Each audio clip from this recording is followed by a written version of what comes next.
स्वागत है आपका हमारे YouTube चैनल एसएससी टूल्स पर। तो आज के वीडियो में हम शुरू करने जा रहे हैं जीएस पॉइंटर आधुनिक भारतीय इतिहास। तो आधुनिक भारतीय इतिहास की ये जो सीरीज़ चलेगी ये किस किस कंपटीशन के लिए इम्पोर्टेंट है, तो आप यहाँ से देख सकते हैं। एसएससी यूपी ट्रिपल एससी के अंतर्गत जितने भी एग्ज़ाम्स होते हैं, जैसे कि लेखपाल है, वीडियो है, जूनियर असिस्टेंट पैट, ये सभी के लिए इम्पोर्टेंट है। पीसीएस, सुपर टेट या जितने भी टीचिंग एग्ज़ाम्स है जिसमें जीएस पूछी जाती है, उन सभी के लिए इम्पोर्टेंट रहेगा। तो सीरीज़ को देखना, बहुत अच्छे लेवल तक हम ले जाएंगे। पूरी सीरीज़ को ज्वाइन करिएगा आप। तो दोस्तों शुरू करते हैं हमारा फर्स्ट टॉपिक है हमारा यूरोपीय कंपनियों का आगमन। अब यूरोपीय कंपनियों का आगमन में ये क्वेश्चंस को डिस्कस करने से पहले हमें देखना पड़ेगा यूरोपीय कंपनियों का आगमन कैसे हुआ। तो दोस्तों आधुनिक भारतीय इतिहास को हम 3 पार्ट्स में डिवाइड करके पढ़ेंगे, जैसे यूरोपियों का आगमन, फिर उत्तरवर्ती मुग़ल साम्राज्य, 18वीं सदी का भारत। तो यूनिट 1 में हम ये 3 चीज़ें पढ़ेंगे। तो यहाँ से आपको ये देखना है कि यूरोपियों का आगमन कैसे कैसे हुआ था। अच्छा, यहाँ कुछ ऐसा बताया गया है जैसे इतिहास चेंज हुआ है, यूरोपीय कंपनियाँ आई, उसके बाद उत्तरवर्ती मुग़ल साम्राज्य हुआ, मतलब उसका उदय हुआ। तो ये कैसे कैसे क्या क्या हुआ, तो निरंतरता के साथ जब परिवर्तन व्यापक स्तर पर जहाँ से हो वहाँ इतिहास बदलता है। मतलब जहाँ व्यापक परिवर्तन हो, निरंतरता के साथ लगातार परिवर्तन होता है, तो वहाँ इतिहास अपना मोड़ ले लेता है नया। तो ये समझने वाली बात नहीं है। समझने वाली बात यहाँ से शुरू होती है कि भारत में यूरोपीय कंपनियों का आगमन कैसे शुरू होता है।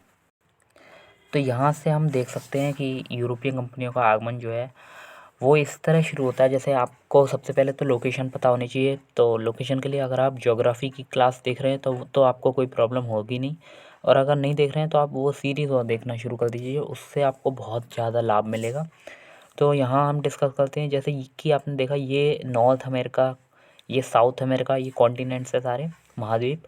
फिर ये यूरेशिया बताया था आपको, फिर ये इंडो ऑस्ट्रेलियन प्लेट है, फिर ये है अफ्रीकन प्लेट। तो ये सब, तो ये यूरोप, और इधर की तरफ ये एशिया आ जाता है। तो इनमें यूरोप में ही ये स्पेन है, ये पुर्तगाल है, और ये जिस प्रायद्वीप पर है वो आइबेरियन प्रायद्वीप कहा जाता है, आइबेरियन प्रायद्वीप। फिर ये जो नॉर्थ अमेरिका है, यहाँ गल्फ़ ऑफ मैक्सिको ये दिख रही है आपको, मैक्सिको की खाड़ी जैसे कहते हैं। फिर उसमें ये कैरिबियन आइलैंड्स हैं, ये बहुत सारे छोटे छोटे आइलैंड्स दिख रहे होंगे आपको, ये कैरिबियन आइलैंड्स हैं, ये कैरिबियन सी है। फिर यहाँ क्यूबा वगैरह बहुत सारे छोटे छोटे देश हैं। फिर साउथ अमेरिका और ये अफ्रीका, इसके बीच में ये जो सागर है ये अटलांटिक सागर है। फिर जो हमारा ये अफ्रीका है, इसके बीच में ये, इसके सबसे लास्ट जो नीचे दक्षिणी छोर पर ये पॉइंट जो दिख रहा है, ये केप ऑफ गुड होप के नाम से जाना जाता है। फिर यहाँ से ये छोटा सा ये सागर दिख रहा आपको होगा, आपको ये लाल सागर है, दिख रहा है लेकिन है बहुत बड़ा लाल सागर। फिर लाल सागर को यहाँ से जो आर पार करने वाली लाइन है ये स्वेज कैनाल कहलाती है। स्वेज कैनाल के थ्रू हम यहाँ से यहाँ तक जाते हैं, यानी कि अटलांटिक सागर, या यहाँ और भी कोई बहुत छोटे छोटे भूमध्य सागर वगैरह होंगे, तो वहाँ से पार करने के लिए ये स्वेज कैनाल है। तो ये जब हम वर्ल्ड ज्योग्राफी पढ़ेंगे तब अच्छे से डिस्कस करेंगे, अभी के लिए आप ऐसे ही मोटा मोटा समझ लीजिए। फिर यहाँ इज़राइल, अरब, ये सब, ईरान, ये भारत है, ये इंडो चाइना पेनिनसुला है। फिर ये इंडिया के, ये इंडिया के नीचे ये हिंद महासागर है। तो ये कुछ वर्ल्ड लोकेशन इस तरह की है। यहाँ टर्की है। तो दोस्तों क्या हुआ था, जैसे स्पेन और पुर्तगाल में सबसे पहले पुनर्जागरण शुरू हुआ था। यहाँ के लोगों ने व्यापार करना शुरू किया भारत और ईस्ट के साथ, जो ईस्ट जो है, ईस्ट के कंट्रीज़ इंडोनेशिया वगैरह उनके साथ। तो पहले ये क्या काम करते थे, ये टर्की होकर आते थे, टर्की होकर लिए लैंड रूट, यानी कि लैंड के रास्ते आते थे, यानी कि स्थल के रास्ते आया करते थे व्यापार करने। तो 1453 में जब कुस्तुनतुनिया यानी कुस्मानिया सुल्तनत ने तुर्की पर अधिकार कर लिया था, कुस्तुनतुनिया और कुस्मानिया सल्तनत ने तुर्की पर जब अधिकार कर लिया था, तब यहाँ से ये लैंड का रास्ता जो था वो बंद हो गया। तो ये लोग, यूरोप के लोग, भारत नहीं आ पाते थे। तो इन्होंने कोई अदर रास्ता, समुद्र के जरिए रास्ता निकालना चाहा। तो जब यहाँ से यात्रियों ने फिर भारत की खोज शुरू की। भारत की खोज क्यों शुरू की, भारत का पहले से खोज, मतलब क्या भारत की खोज पहले से कभी नहीं हुई थी क्या इसका मतलब? नहीं, भारत की खोज हो गई थी। भारत के साथ पहले व्यापार भी चलता था, लेकिन वो लैंड रूट के ज़रिए चलता था, स्थल के ज़रिए आते थे। तो जब स्थल का रास्ता यहाँ बंद हो गया टर्की के कारण, तब तुर्क तुर्क जो देश है उसके कारण जब लैंड रूट बंद हो गया, तो यहाँ से इन्होंने यात्रियों ने भारत की खोज शुरू की कि भारत को हम आ, यहाँ से ये क्या कहते हैं, जो समुद्र का रास्ता है यहाँ से खोजने की कोशिश करेंगे। तो यहाँ से अब व्यापारियों ने निकलना शुरू किया। तो 15वीं शताब्दी में दो उभरती शक्तियाँ पुर्तगाल और स्पेन थीं। तो ये क्यों उभरती शक्तियाँ थी? क्योंकि ये मसाले का व्यापार करते थे और इनमें सबसे पहले पुनर्जागरण शुरू हुआ था। व्यापार बढ़ाना इन्होंने स्टार्ट किया। 1453 में जब उस्मानिया सल्तनत ने तुर्की पर अधिकार किया तो लैंड रूट तो बंद हो गया था। तब उस समय सबसे पहले बार्थोलोम्यो डियाज का नाम आता है। तो बार्थोलोम्यो डियाज ने 1486 में केप ऑफ गुड होप पहुंचने वाला ये पहला व्यक्ति था। तो केप ऑफ गुड होप पहुंचने वाला पहला व्यक्ति कौन था? बार्थोलोम्यो डियाज। तो यात्री यहाँ से निकलते थे, ये पुर्तगाल और स्पेन से और यूरोप से, तो ये भारत की खोज के लिए निकलते थे। तो लेकिन ये केप ऑफ गुड होप यहाँ इन्होंने इसकी खोज कर दी। इन्होंने लगा ये भारत है, लेकिन ये भारत नहीं था। केप ऑफ गुड होप से ये आगे नहीं बढ़ पाए क्योंकि यहाँ बहुत सारी, आपको पता होगा ज्योग्राफी में पढ़ेंगे आगे जाके हम, व्यापारिक पवनें चलती थी जिसमें बहुत ज़्यादा रोज़ आता था। रोज़ मतलब बहुत ख़तरनाक आवाज़ें आती थी। तो ये व्यापारी इससे आगे बढ़ने की हिम्मत नहीं करते थे। तो बार्थोलोमेओ डियाज ने सबसे पहले यहाँ केप ऑफ गुड होप पहुँचा और यहाँ की खोज की। 1486 के बाद 1492 में कोलंबस ने नॉर्थ अमेरिका की खोज की। नॉर्थ अमेरिका, ऐसा पढ़ा होगा आपने, कोलंबस डिस्कवर्ड अमेरिका। तो कोलंबस ने नॉर्थ अमेरिका की खोज की। ये वेस्ट इंडीज़ की खोज की, वेस्ट इंडीज़ नाम दिया था इसको। अच्छा, वेस्ट इंडीज़ क्यों नाम दिया था कोलंबस ने? तो कोलंबस निकले तो थे भारत की खोज के लिए, लेकिन जब यहाँ से जाते हैं तो यहाँ से व्यापारिक पवनें इस तरह चलती हैं, तो उनका शिप कुछ यहाँ आने की बजाय कुछ यहाँ मुड़ गया था। तो उन्हें लगा यहाँ ये जो छोटे छोटे आइलैंड्स की खोज कर ली, तो उन्होंने लगा यही भारत है। और भारत जैसे अगर यहाँ पहुँच जाते तो ये यहाँ से जहाँ जाते और ये वेस्ट पार्ट में पहले पहुँचते, ईस्ट में बाद में पहुँचते। तो उन्हें लगा हम यहाँ पहुँचे हैं, ये जो आइलैंड्स है ये भारत का वेस्ट पार्ट है, तो इसलिए इसको वेस्ट इंडीज़ का नाम दे दिया कोलंबस ने। लेकिन बाद में पता लगा ये तो इंडिया है ही नहीं, ये तो किसी और देश की खोज हो गई। तो वो वेस्ट इंडीज़ को क्या था? अमेरिका था।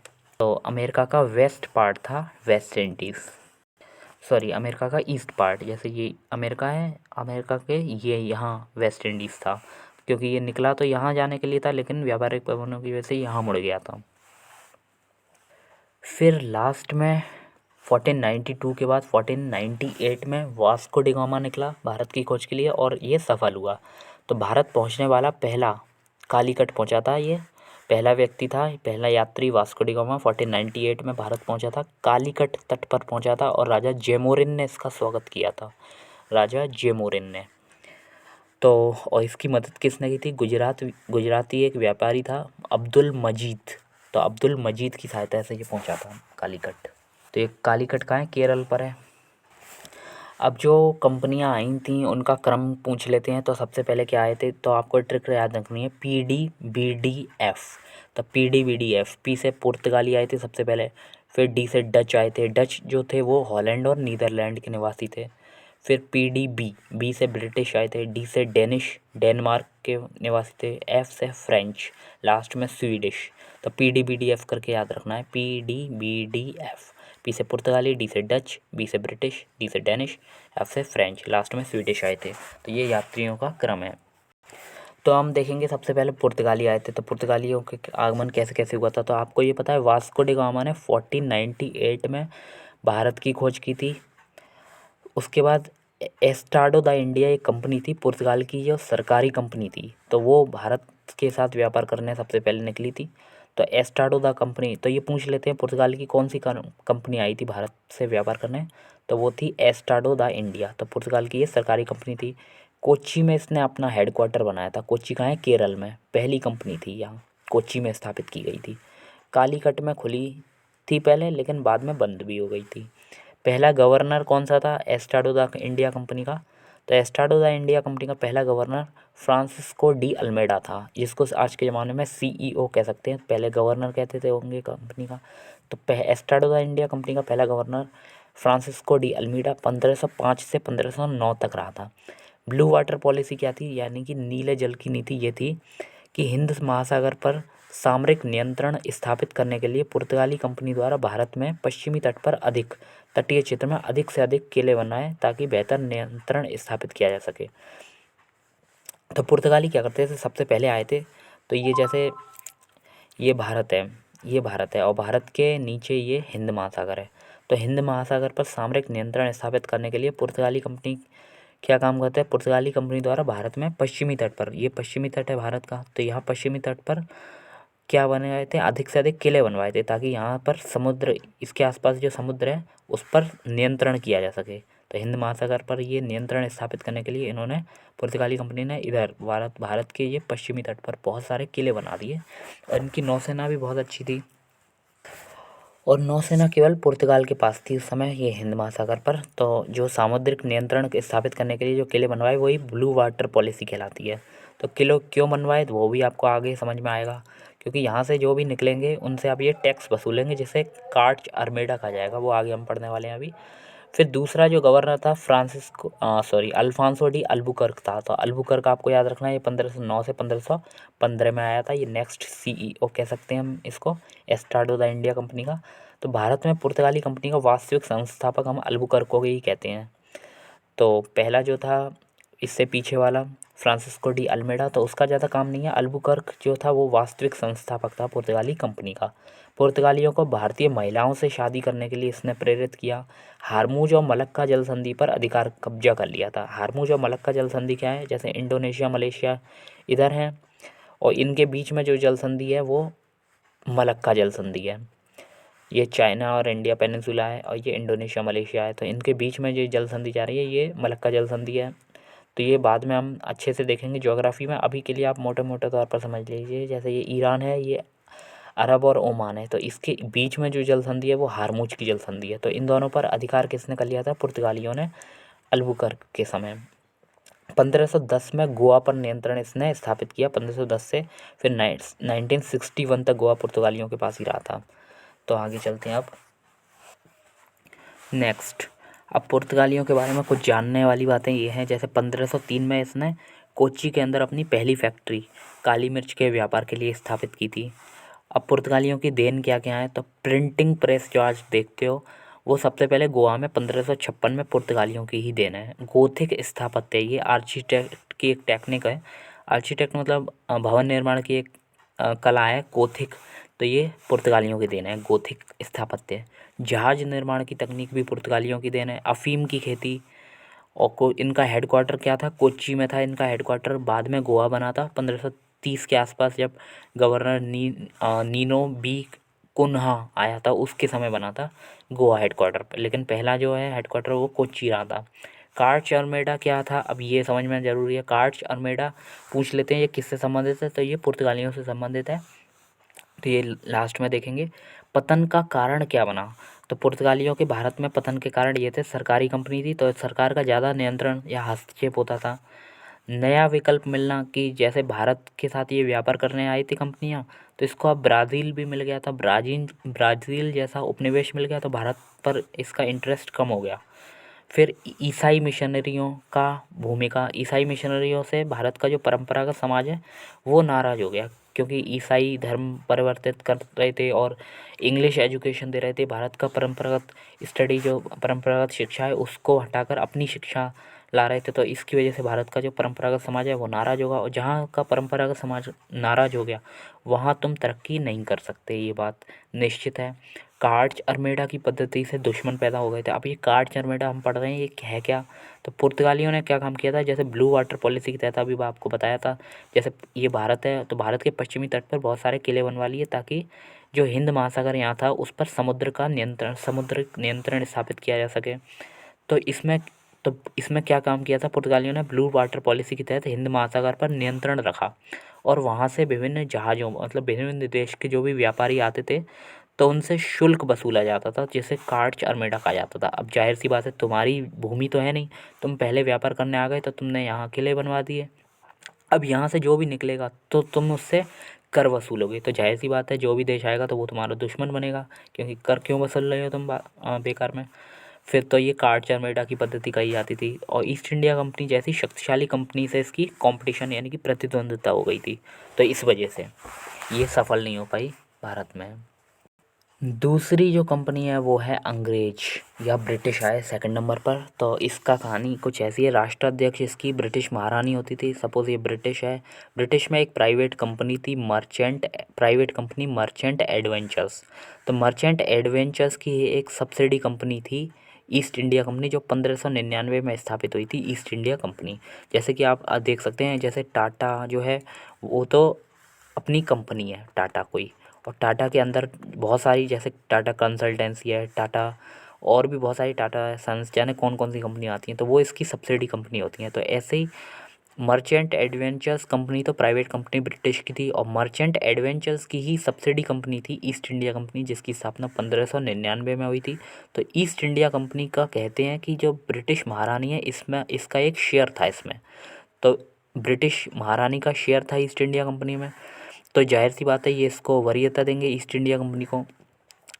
अब ईस्ट इंडिया कंपनी का क्या काम था कि जैसे 31 दिसंबर 1600 ईस्वी को एक रॉयल ऑर्डर क्या होता था, जो महारानी ऑर्डर पास करती थी उसको रॉयल ऑर्डर कहा जाता था। तो एक रॉयल ऑर्डर पास हुआ कि ईस्ट इंडिया कंपनी जो है उसको ब्रिटिश ब्रिटिश से, मतलब ब्रिटिश में जितनी भी कंपनियां हैं वहाँ से जो भी कंपनी है उसको उसमें से केवल ईस्ट इंडिया कंपनी को व्यापार का एकाधिकार होगा ईस्ट यानी कि भारत के साथ, क्योंकि भारत ईस्ट में था, तो ईस्ट के देशों के साथ जो भी व्यापार करेगा उसमें केवल ईस्ट इंडिया कंपनी ही जा सकती है व्यापार करने। व्यापार का एकाधिकार मिला इस कंपनी को। क्यों मिला, तो जाहिर सी बात है आपको यहाँ से दिख रहा होगा, क्योंकि ब्रिटिश महारानी का एक शेयर था ईस्ट इंडिया कंपनी में, तो ईस्ट इंडिया कंपनी को फ़ायदा हुआ तो डायरेक्ट ब्रिटिश महारानी को फ़ायदा होगा, इसलिए इसने ईस्ट इंडिया कंपनी को ज़्यादा से ज़्यादा लाभ हो, तो इसके लिए क्या काम किया, केवल भारत के साथ व्यापार के लिए केवल इसको अनुमति दी ईस्ट इंडिया कंपनी को, और ये मर्चेंट एडवेंचर्स कंपनी की सब्सिडी कंपनी थी। अब निकलना कैसे स्टार्ट किया, तो सबसे पहले कैप्टन हॉकिंस की बारी आई। 1608 में ये निकला। कैप्टन हॉकिंस जो है हेक्टर नामक जहाज का कैप्टन था, यानी कि हेक्टर नामक जहाज से आया था, ये पूछ लेते हैं, हाँ से हॉकिंस, हाँ से हेक्टर नामक जहाज से 1608 में।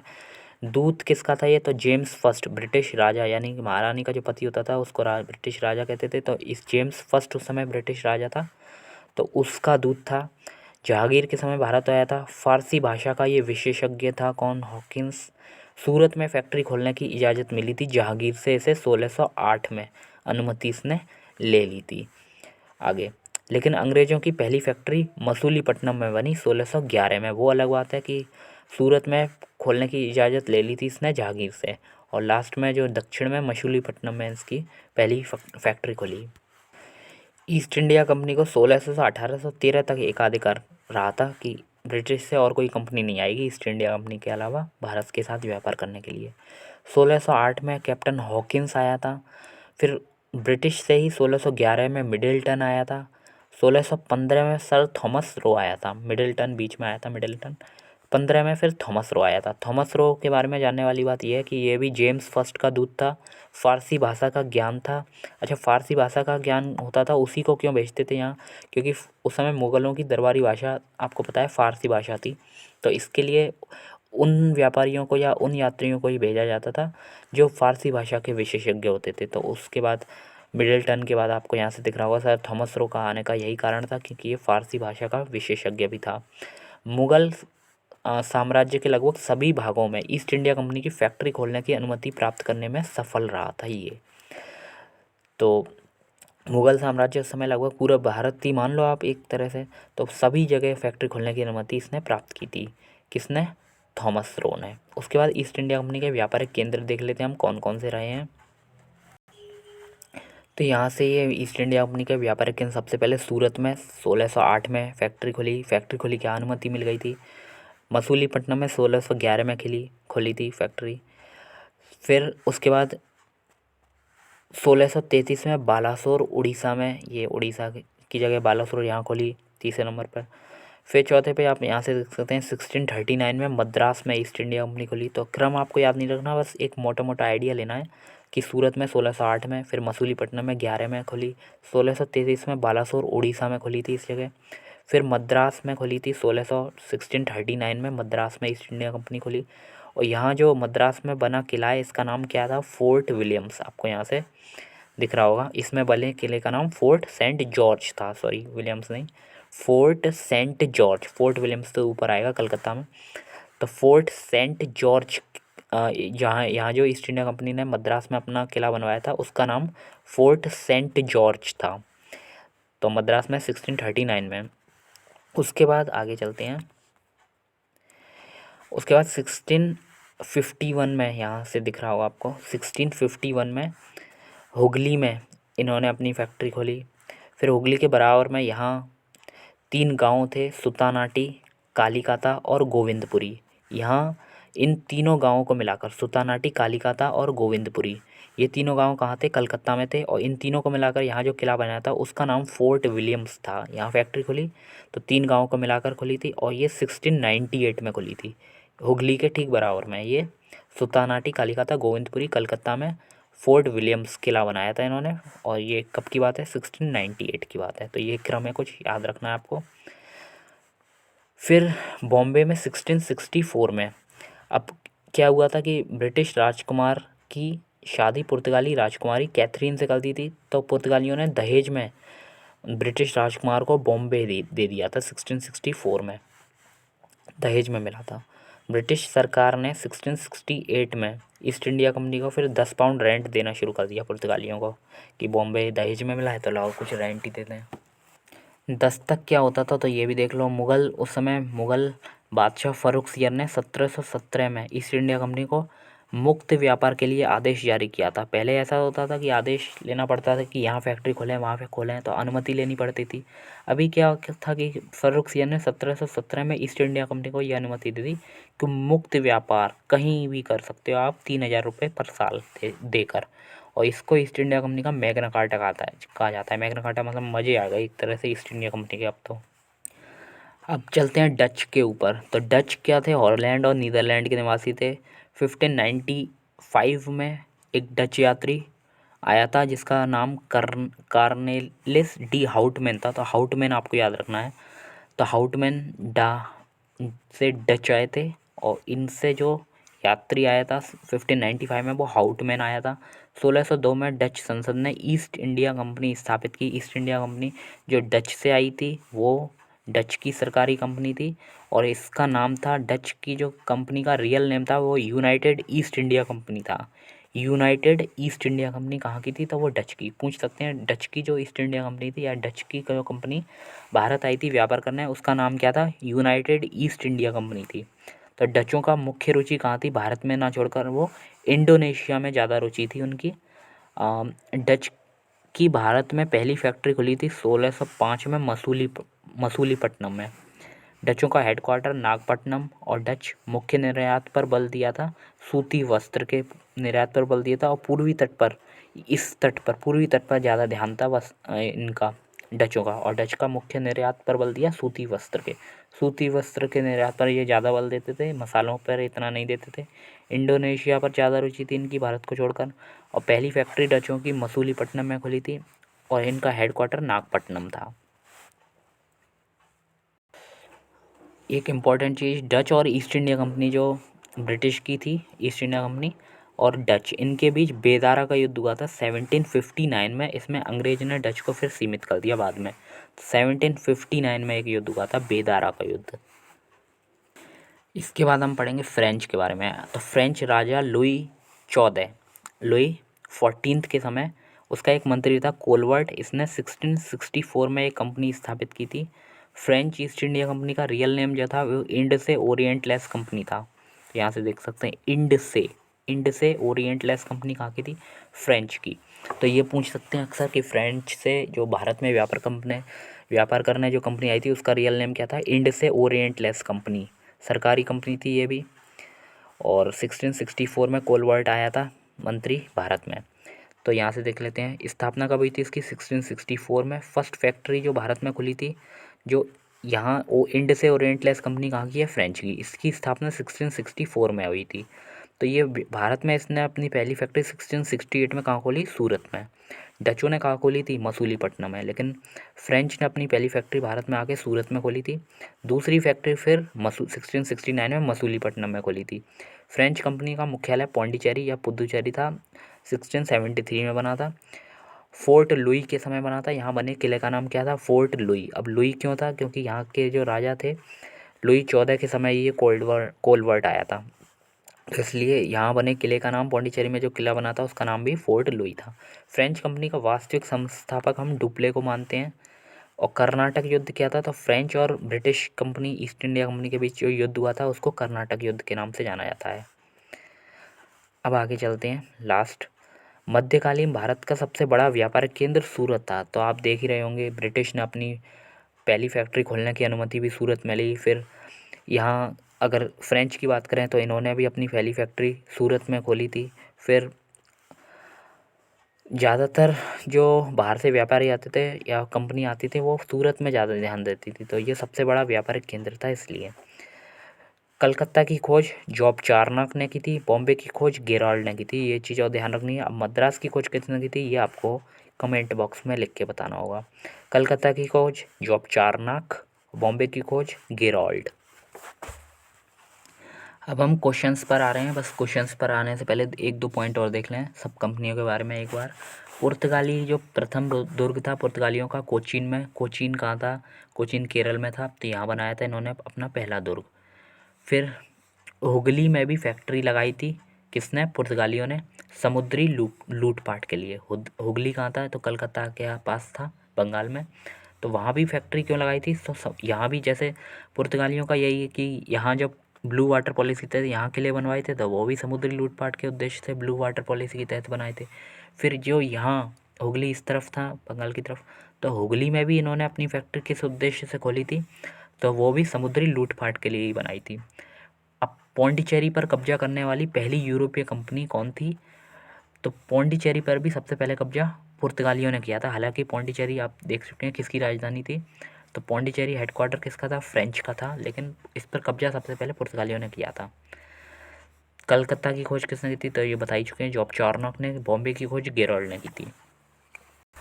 अंग्रेज़ों के बारे में थोड़ा सा जान लेना कि अंग्रेज़ का पहला कारखाना बता ही चुके हैं, दक्षिण भारत में मसूलीपट्टनम में खुला था, दक्षिण भारत में 1611 में। पूर्वी भारत में बात करें तो 1633 में उड़ीसा बालासोर में पहली फैक्ट्री स्थापित की थी, 1613 में सूरत में। अब संयुक्त पूंजी कंपनी आरंभ करने वाले कौन थे, डच। डच के बारे में डच बता दिया था, डच हॉलैंड और नीदरलैंड के निवासी थे। और डच की जो कंपनी थी उसका रियल नेम क्या था, तो डच कंपनी का नाम था यूनाइटेड ईस्ट इंडिया कंपनी। डचों ने अपनी पहली फैक्ट्री मसूलीपट्टनम में 1605 में स्थापित की थी। और डच का जो पहला यात्री था वो हाउटमैन था, ये देख ही चुके हैं। डचों का हेडक्वार्टर नागपट्टनम था। तो डचों के बारे में इतना जानना है। फिर उसके बाद फ्रांसीसी की ओर चलते हैं। तो फ्रांसीसियों का पहला कारखाना सूरत में खुला, दूसरा मसूलीपट्टनम में खुला 1669 में। फ्रांसीसियों का जो था संस्थापक वो कोलवर्ट था, लुई 14 के समय जो आया था भारत। और मुख्यालय इसका पौंडीचेरी था फ्रांसीसियों का। एक दो पॉइंट और हैं फिर क्वेश्चंस ख़त्म हो जाएंगे हमारे, क्वेश्चंस पे चलेंगे। थॉमस बेस्ट अंग्रेज अधिकारी जिसने पुर्तगालियों के स्वाली के स्थान पर हराया था। तो ये पूछ सकते हैं पुर्तगालियों को, स्वाली एक स्थान जगह का नाम है, यहाँ पर किसने हराया था, तो थॉमस बेस्ट अंग्रेज अधिकारी ने पुर्तगालियों को स्वाली के स्थान पर हराया था। ईस्ट इंडिया कंपनी का गवर्नर जिसे औरंगजेब द्वारा भारत से निष्कासित किया गया, तो भारत से निष्कासित किया गया वो सर जॉन चाइल्ड था। सर जॉन चाइल्ड को औरंगजेब ने भारत से निष्कासित किया था। बंगाल में डचों द्वारा स्थापित कारखाना कौन था, तो डचों ने बंगाल में जो स्थापित कारखाना किया था वो चिनसुरा में था। चिनसुरा एक जगह का नाम है। आगे कैप्टन कुक ब्रिटेन का था, तस्मान हॉलैंड का था। तो ये भी आए थे कैप्टन कुक ब्रिटेन, तस्मान हॉलैंड।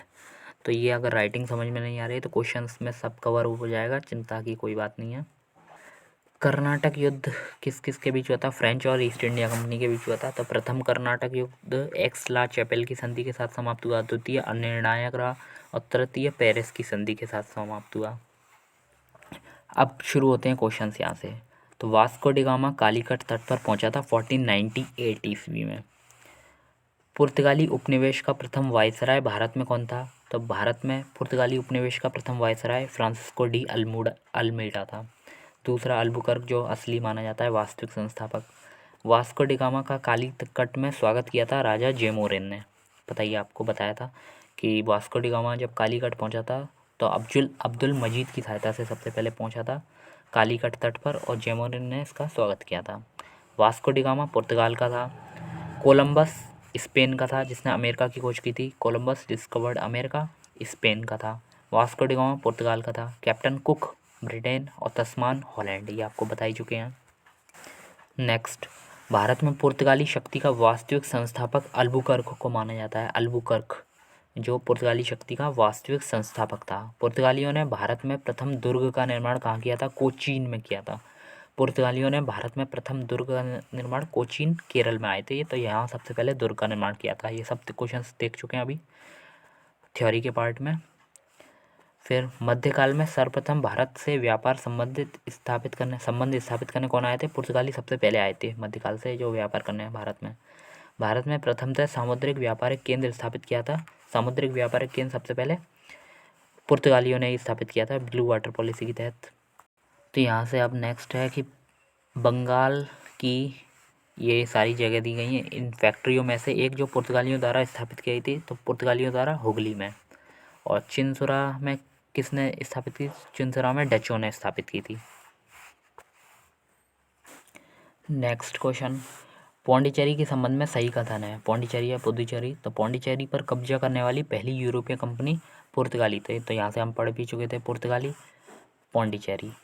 हालांकि हेडक्वार्टर फ्रेंच का था ये। आगे, हुगली को बंगाल की खाड़ी में समुद्री लूटपाट के लिए अड्डा किसने बनाया था? पुर्तगालियों ने हुगली को। कलकत्ता का संस्थापक जॉब चार्नक। भारत में यूरोपीय शक्तियों का प्रवेश के संदर्भ में सही कथन है। तो यूरोपीय कंपनियों के संबंध में सही कथन यह है कि अंग्रेजों ने अपना पहला कारखाना दक्षिण भारत में मछलीपट्टनम या मसूलीपट्टनम में लगाया था। पूर्वी भारत में अंग्रेजों ने अपनी पहली कंपनी 1633 ईस्वी में बालासोर, उड़ीसा में कारखाना लगाया था। डुप्ले के नेतृत्व में फ्रांसीसियों ने 1746 में मद्रास पर अपना कब्जा किया था। भारत के साथ व्यापार के लिए सर्वप्रथम संयुक्त पूंजी कंपनी आरंभ करने वाले लोग कौन थे? डचों की यूनाइटेड ईस्ट इंडिया कंपनी यानी कि संयुक्त पूंजी कंपनी आरंभ की थी डचों ने भारत के साथ व्यापार के लिए सबसे पहले। अब इसमें से सही कथन छांटना है। डचों ने पुर्तगालियों को पराजित किया था। डच बाद में आए थे पुर्तगाल के बाद। पी के बाद बी, पी, डी से डच, फिर बी, डी से डेनिश, एफ। तो डचों ने पुर्तगालियों को पराजित किया था और आधुनिक कोची में फोर्ट विलियम्स का निर्माण किया था। तो फोर्ट विलियम्स कोची में निर्माण किया था। फोर्ट विलियम्स कलकत्ता में भी एक। भारत में ईस्ट इंडिया कंपनी की सफलता का राज क्या था? तो भारत में राष्ट्रीय भावना की कमी थी। कंपनी की सेना को पश्चिमी प्रशिक्षण मिला था। एक तो भारत में राष्ट्रीय भावना की कमी थी। राष्ट्रीय भावना जानते ही नहीं थे क्या होती है। ईस्ट इंडिया कंपनी की सफलता का राज यही था। भारत के लोग जानते नहीं थे राष्ट्रीय भावना के बारे में। कंपनी की सेना का पश्चिमी प्रशिक्षण मिला था, यानी कि वेस्टर्न एजुकेशन या फिर वेस्टर्न जो था ट्रेनिंग मिली थी। तो उनके पास आधुनिक हथियार थे। भारतीय सैनिकों में राष्ट्रीय भावना का अभाव था, जिसके फलस्वरूप कोई जो उन्हें अच्छा वेतन दे उसी की सेवा में लग जाता था। तो ये कारण था विफलता का। ब्रिटिश कंपनियों में से भारत में व्यापार करने का पहला अधिकार पत्र प्राप्त हुआ था, तो लीवेंट कंपनी को प्राप्त हुआ था। लीवेंट कंपनी को भारत में व्यापार करने का पहला अधिकार पत्र प्राप्त हुआ था। लीवेंट कंपनी थी। नेक्स्ट, लंदन में ब्रिटिश ईस्ट इंडिया कंपनी के गठन के समय भारत का बादशाह कौन था? अकबर। क्योंकि लंदन में जब ब्रिटिश ईस्ट इंडिया कंपनी 1599 में स्थापित हुई थी, 1600 में इसको ऑर्डर मिला था, उस समय अकबर था यहाँ का मुग़ल बादशाह। वह मुग़ल सम्राट जिसके शासनकाल में इंग्लिश ईस्ट इंडिया कंपनी ने भारत में सर्वप्रथम कारखाना स्थापित किया था। जहांगीर के समय सर्वप्रथम कारखाना स्थापित किया था 1608 में सूरत में, अनुमति ली थी जहांगीर से ही। भारत में 1613 में अंग्रेज़ों ने अपनी पहली फैक्ट्री कहाँ स्थापित की थी? सूरत में। वह अंग्रेज अधिकारी जिसने पुर्तगालियों को स्वाली के स्थान पर हराया था। अच्छा, 1613 में तो सूरत में और 1611 में मछलीपट्टनम नीचे दक्षिण में स्थापित की थी। वह अंग्रेज अधिकारी जैसे पुर्तगालियों को स्वाली के स्थान पर हराया था, तो वो थॉमस बेस्ट था। ये बेस्ट था, थॉमस बेस्ट, इसीलिए इसने बेस्ट था, इसीलिए इसने पुर्तगालियों को स्वाली के स्थान पर हरा दिया था। ऐसे याद करने का तरीका वैसे ही हम सब पढ़ चुके हैं थ्योरी के पार्ट में। यूरोपीय व्यापारिक कंपनियों में से सूरत में सर्वप्रथम अपना कारखाना स्थापित किया था अंग्रेज़ों ने। सूरत को सबसे पहले अंग्रेज़ों ने ही स्थापित किया था। ब्रिटिश ईस्ट इंडिया कंपनी ने बम्बई लिया था पुर्तगालियों से दहेज में। कैथरीन की शादी पुर्तगालियों ने जब ब्रिटिश राजकुमार से कर दी थी, तो बम्बई को दहेज में दिया था पुर्तगालियों ने। ब्रिटिश ईस्ट इंडिया कंपनी का गवर्नर जिसे औरंगजेब द्वारा भारत से निष्कासित किया गया, तो Gordon Child, sir John Child को, गार्डन चाइल्ड नहीं, जॉन चाइल्ड है ये तो जॉन चाइल्ड को निष्कासित किया था भारत से। प्रथम कर्नाटक युद्ध का तात्कालिक कारण अंग्रेजों द्वारा फ्रांसीसी जहाज़ों का अधिकरण। अंग्रेज कम नहीं थे, इनमें भी पहले से छेड़खानी करने की आदत थी। तो ये कर्नाटक युद्ध का पहला कारण यही था कि अंग्रेजों द्वारा फ्रांसीसी जहाज़ों का अधिकरण। कर्नाटक युद्ध लड़ा गया अंग्रेजों और फ्रांसीसी के मध्य। प्रथम कर्नाटक युद्ध एक्स ला चैपेल की संधि के साथ समाप्त हुआ। फिर द्वितीय अनिर्णायक रहा और तृतीय पेरिस की संधि के साथ अंत हुआ। मैसूर हम बाद में पढ़ेंगे। नेक्स्ट, प्रथम यूरोपीय व्यक्ति जिसने भू क्षेत्र अर्जित करने के उद्देश्य से भारतीय राजाओं के झगड़ों में भाग लेने की नीति आरंभ की, तो डुप्ले। डुप्ले फ्रांस का था। फ्रांस जब हम कंपनी पढ़ रहे थे उसमें हमने डुप्ले को देखा, तो फ्रांसीसी कंपनी का जो सबसे ज़्यादा या वास्तविक संस्थापक माना जाता है वो डुप्ले को माना जाता है। हालांकि स्थापना कोलवर्ट ने की थी, लेकिन भारतीय राजाओं के झगड़ों में भाग लेने की नीति इसने डुप्ले ने स्थापित की थी। भारत में फ्रांसीसियों ने अपना सबसे पहला कारखाना सूरत में स्थापित किया था, अंग्रेजों ने भी और फ्रांसीसी ने भी। फ्रांसीसी ईस्ट इंडिया कंपनी का स्थापित हुई थी लुई 14 के समय स्थापित हुई थी। फ्रांसीसी कंपनी कोलवर्ट मंत्री आया था जो लुई 14 के समय भारत आया था। लुई 14 वहाँ का राजा था, इसी का दूत था। भारत में फ्रांसीसी कंपनी का संस्थापक कोलवर्ट को माना जाता है। बंगाल में डचों द्वारा स्थापित कारखाना कहाँ था? चिनसुरा में। डचों द्वारा बंगाल में चिनसुरा में स्थापित कारखाना था। और डच से पहले जो पुर्तगाली थे वो उन्होंने कहाँ स्थापित किया था? हुगली में, समुद्री लूटपाट के लिए। लेकिन डचों ने चिनसुरा में, बंगाल में। फ्रांसीसी दक्कन में शक्ति आंदोलन स्थापित करने में सफल रहे, क्योंकि अंग्रेजों की फौज वहाँ शक्तिशाली थी, तो दक्षिण में स्थापित नहीं कर पाए। भारत में यूरोपीय शक्तियों का आगमन का क्रम वही PDBDF, तो पुर्तगाली, डच, अंग्रेज, फिर डेनिश, फ्रेंच। अब कुछ जगह हैं, पौंडीचेरी फ्रेंच के कब्जे में थी, गोवा पुर्तगाल, त्रावणकोर डेनिश या डेन के कब्जे में थी, सद्रास ये डच के कब्जे में थी।